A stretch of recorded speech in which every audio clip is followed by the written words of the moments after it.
Hi, this isn't a proper video so much as a short note,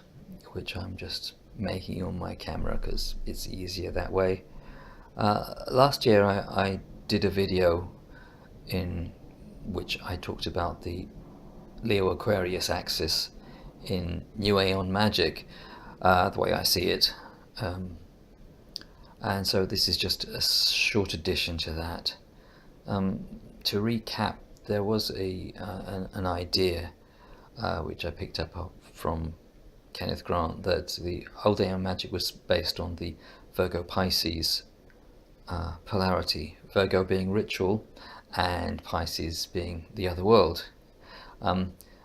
This is still a perfectly valid formula of magic. Basically, the idea is that you use ritual, which is very Virgoan, ordered, and everything in its place, and with, well, yes, with ritual gestures, ritual activities, um, and the use of ritual in this way, this use of detailed, structured activity, of a uh, symbolic significance, actually brings through or invokes or evokes things from the spirit world, whether these are beings or influences or whatever. That was that's magic on the Virgo Pisces axis. Um, Magic on the Leo Aquarius axis is quite a bit different, really. It departs from ritual and is more to do with uh, the current of sexuality within the person, which is the Leo side of it. So it uses sexuality and creativity as well, and individuality, and these things are used in order to bring through from the other side the influences of Aquarius, which are which can seem quite alien in form, and which are original and tend to sort of really spark off insights and changes in our world. Um,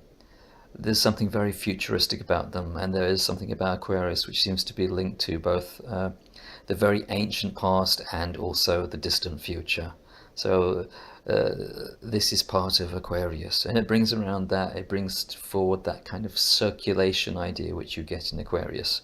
but it's a circulation which is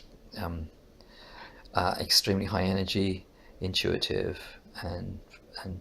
airy in a sense because it's an air sign, but it's a very powerful force. Now, one thing I said in the last video was that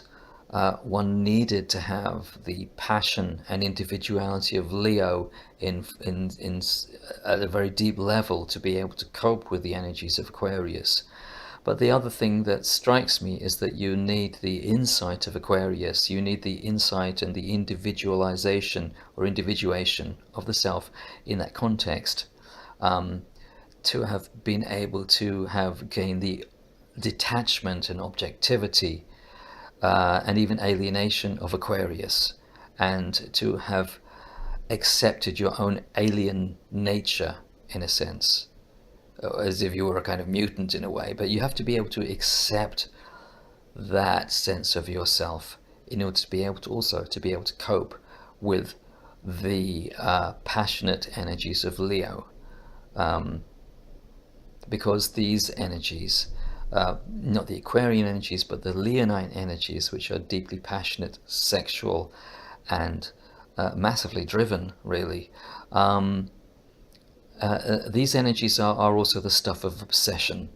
and you need to have the detachment of Aquarius to be able to cope with these and to not get attached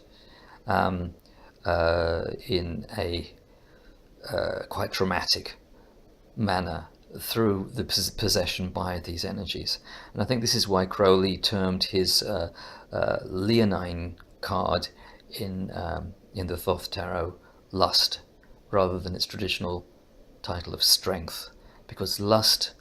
actually expresses the nature of these energies, which are deep, compulsive, overpowering, um, and